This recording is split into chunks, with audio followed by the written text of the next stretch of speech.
Hi there. Welcome to my home in Bellingham. I'm your host, Owen Burr. We got a great show for you guys tonight. We have Doctor of Ornithology Jacob Hawk with us. We'll have an interview with Pop Secret.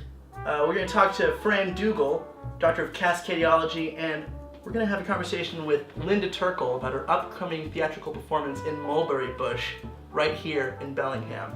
So let's bring out the man of the hour, Jacob Hawk, Doctor of Ornithology. How you doing? Oh, I'm doing great. How are you doing? Jake. All right. Yeah. Oh, Nice to be here. yeah? Yeah. In my home. Yeah, It's my house.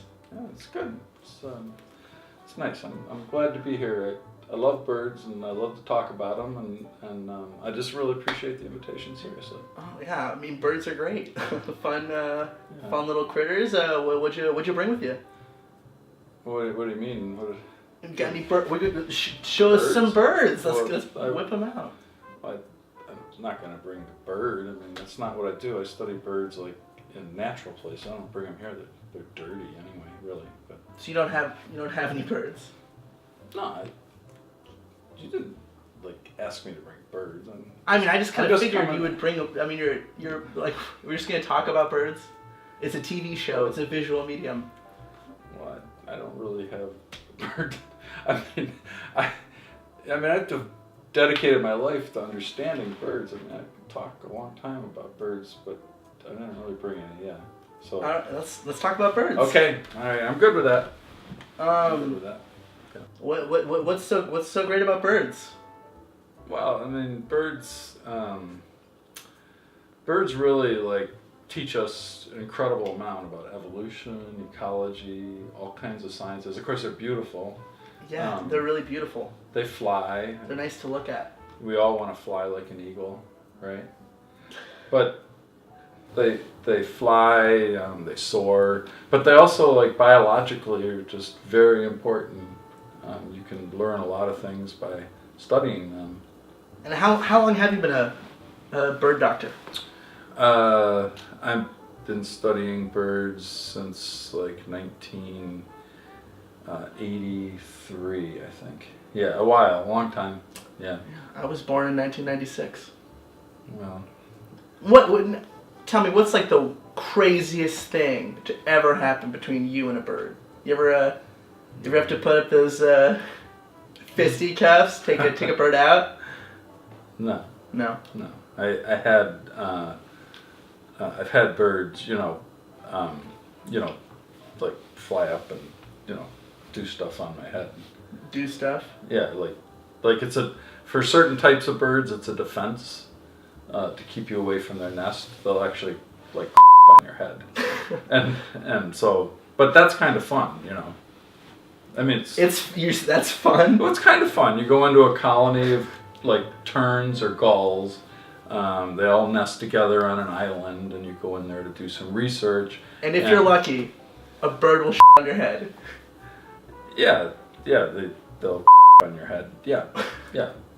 It's fun, right? I mean, usually we wear hats, right? So you wear like a baseball cap, and that, anyway, that's not really like the important stuff, I think, maybe. No, but you're saying that's the fun stuff. Well, it's one of the fun things. Getting done. Well, I mean, it's just like, so just imagine this, okay? You walk into the colony of gulls or terns or whatever. Terns are like gulls, they're similar. And what is a tern? It's a gull, it's related to gulls. So you basically gulls. No, they're different than gulls. Oh my god. They're different than gulls. Did you do any prep work for this? Did you? Well, I don't really have to because, like, I study birds. I mean, I've been prepping since 1983. I'm just in my home right now. You could have done a little bit. We're having a conversation. Well, anyway, so you go into this colony, and and there's a lot of screaming and squawking because they think you're coming to get their eggs, right? And so then they come like right at eye level, and then at the last second, they go up, and then they on their head. Yeah? Yeah. And that makes you smile. And then they go back around and they'll do it again. Well, that's something that bird biologists, like, it's almost like a badge of honor, to have experienced that. And sometimes it's multiple birds, like they come in one after another. It's pretty cool, right? I mean, as an experience in nature, it's kind of a cool thing, right? Well, Jacob, thank you very much. We're gonna cut to a pre-recorded interview with Pop Secret live at Swamp House, but we'll be right back with Linda Turkle to talk about her upcoming performance in Mulberry Bush. We'll be right back. Occupied.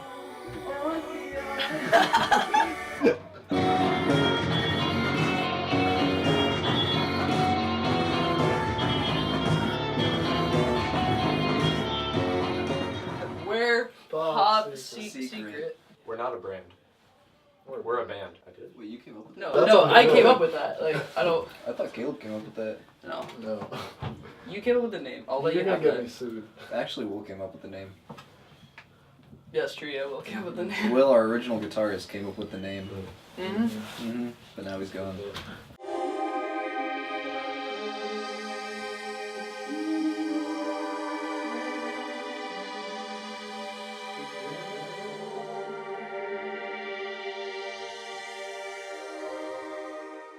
We really try to rip off the late 2000s indie pop cycle there.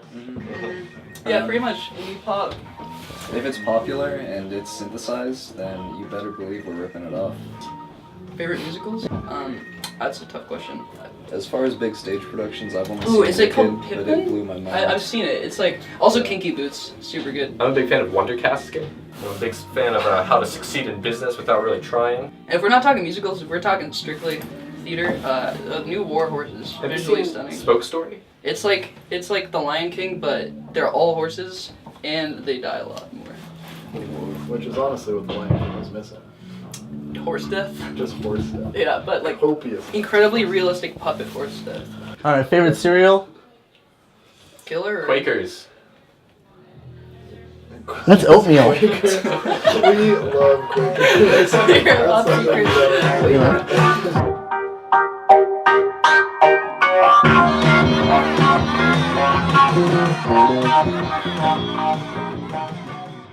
Right now we're going to talk to Linda Turkle about her upcoming performance in Mulberry Bush.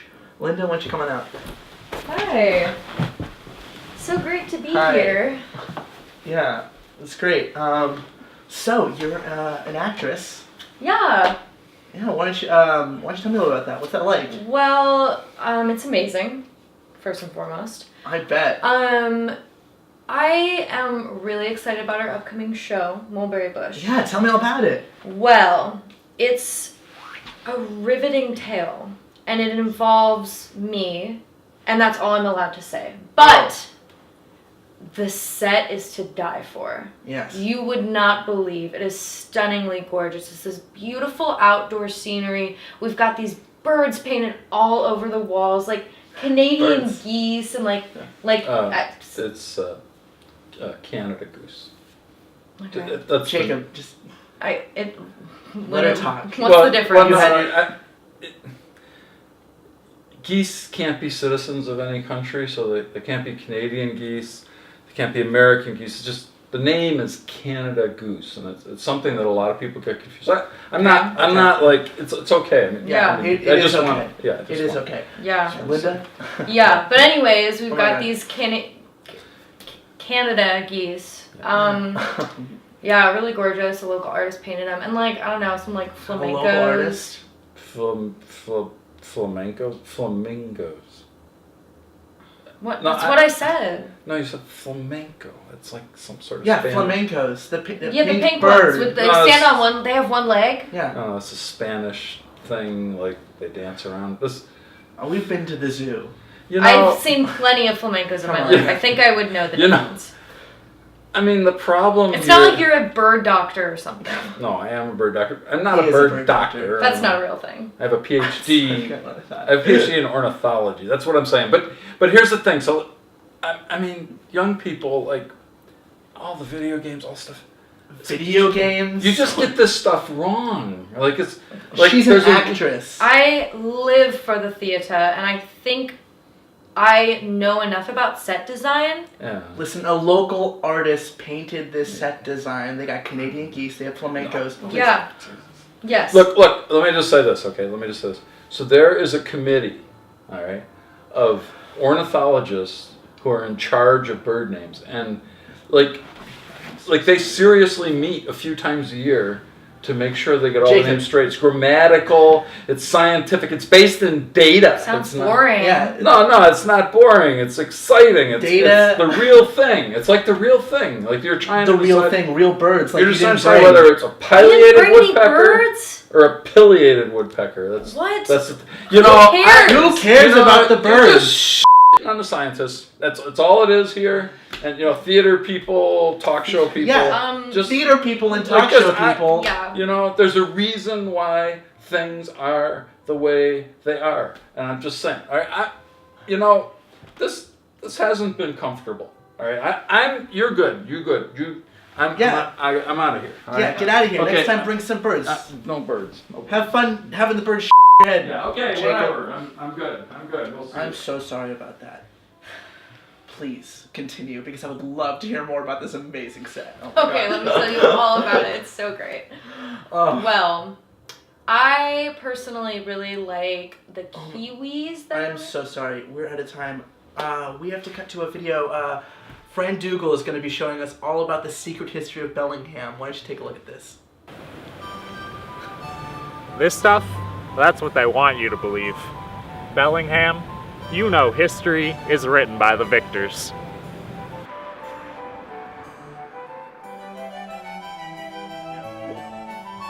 Bellingham's very own unidentified grounded object. Now, no one's quite sure what this thing is, but after years of my own research, I've concluded with almost certainty that it could in fact be some form of machinery. In 1984, Bellingham constructed this field as their bid to host the 1984 Summer Olympics. After losing out the bid to Los Angeles, they decided to stop shipping out all their kids into the booming lumber business and construct the first ever Bellingham Public School. The Pacific Northwest is well known for having an extraordinary amount of salmon ladders. However, Bellingham was the first city to implement salmon jail. Bellingham has always been known as a frugal city. Since the Concrete Removal Act of 1945, the people of Bellingham have been sculpting these uncomfortable yet beautiful beaches. What they lack in sand, they make up for in concrete. This Troll-era bridge was designed specifically to show exactly what it would sound like if a river was running through Carnegie Hall in New York. And boy, oh boy, can't you just hear the acoustics? Bellingham has the highest concentration of porch couches per residence in the state, averaging at about 1.5 porch couches per domicile. You really can do it all here. In the 1960s, while hippie culture was sweeping the nation, Bellingham Bay experienced a revival in pirate culture. While men and women all over the world were donning tie-dye shirts and fringe jackets, here in Bellingham, people were putting on peg legs and parrots. Now, at its height, you would have seen a maximum of about 40 to 50 pirate ships at once in the bay. Where are they now? Well, let's just say Bellingham Bay is a shipyard and a graveyard. The swashbuckling secrets these murky waters hold is tremendous.